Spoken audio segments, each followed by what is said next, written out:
One of the biggest challenges that people face in getting things done or completing goals in their life is procrastination.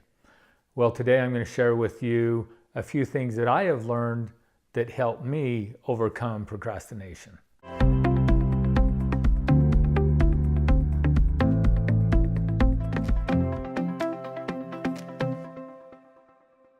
Welcome back. This is part of our series of me talking about my journey this year of accomplishing the goals that I have set.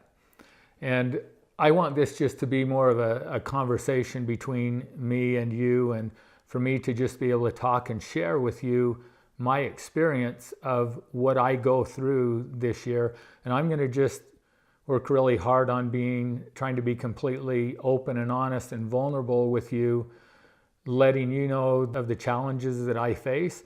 And hopefully, as I talk about what I go through and share that with you, you'll be able to relate to some of these things and use some of the ideas that I share to help you accomplish the goals that you have set for your life.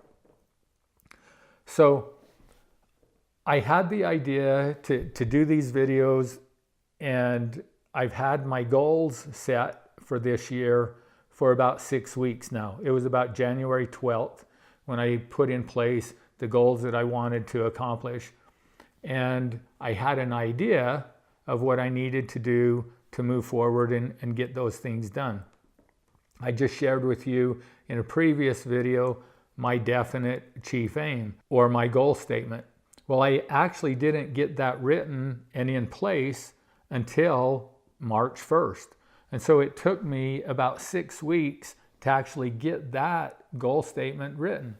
The question is why?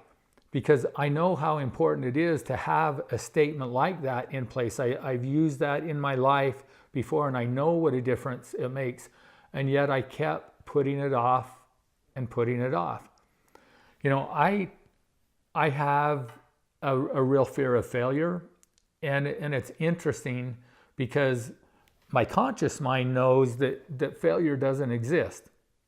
And yet somewhere in my subconscious, there's a belief that it does. And because we're on autopilot 90% of the time, that belief in my subconscious continues to come up and show itself, and it affects my behavior. So anytime there's something that's uncomfortable, or there's some thought in there that it may not be good enough, or that I may fail in it, then I tend to resist and to put it off, to procrastinate. What helped me with this and to begin to move forward was a book that I started reading. And actually, I didn't read, I listened to it this past week, and it's a book by David Goggins called Can't Hurt Me.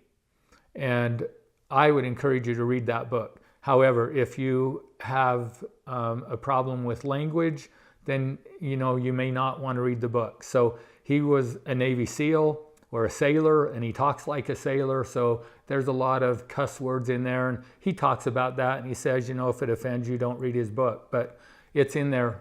But the content of the book is amazing, and it helped me get up off of my rear end and start doing the things that I needed to do to move forward. So I want to share with you, there's actually an equation. It's called the change equation, and there's 2 parts to change. And the first one is a willingness to learn. And then the second part is a willingness to change. So first I have to learn new things, and then I have to do them. And the way to figure out where you're at on that scale of change is you rate yourself from 1 to 10 on each of those scales. So willingness to learn and willingness to change. So if on willingness to learn, I'm a 7, and on willingness to change, I'm an 8. Then you take those 2 numbers, you multiply them together. So 7 times 8 is 56, right? And that's where you're at on that scale of your readiness to change. So think about this. If I'm at a 56, but somebody else rated them at a 3 on the willingness to learn, and they rated themselves as a 10 on ready to change, then they would be a 30. I'm at a 56. do you think I would be more likely to change at a 56 than the person who's at a 30? Well, what about somebody that's at 75 or somebody is at 89? When I first learned about this equation, at first that's kind of what I thought, that the higher you are in the scale, the more likely it is that you're going to change. But think about this. A few years ago, I jumped out of a plane, so I had the opportunity to skydive. When I was up in the plane and it was time for me to jump, if I was a 56 on that scale of readiness to change or to take action, would I jump out of the plane? No. What if I was at 78? Would I jump out of the plane? No. What if I was at 89? Would I jump out of the plane? No. In order for me to jump out of the plane, where would I have to be on the scale? I would have to be at 100, because that's actually when we take the action and when we do it. So oftentimes in life we have goals, we have things that we want to do and accomplish, but unless we are all in, unless we've made a decision that we're doing it, we're probably not going to do it. And we're going to put it off until we get to that place where we're a 10 on our willingness to learn and we're a 10 on our readiness to take action. So I realized in listening to David Goggins' book that I was kind of back in my place of, I like that comfort zone. I don't like to get uncomfortable. And it was easy for me to tell myself that I was doing the things that I needed to do on a daily basis. So I was thinking about my goals and I was doing some of the things that I needed to do, but there were a lot of things that I was not yet putting into place to make those things happen. So what I realized is that, again, I was fearful of what might happen. I wasn't yet totally in. So here's something important to remember, and that is we're influenced by the people that we hang around and by the books that we read and by the music and the things that we listen to. And so one of the things that I try to do on a daily basis is to be reading from a self-help book. And thank goodness for David Goggins' book, because again, that got me thinking and realizing that I was procrastinating. I was putting things off.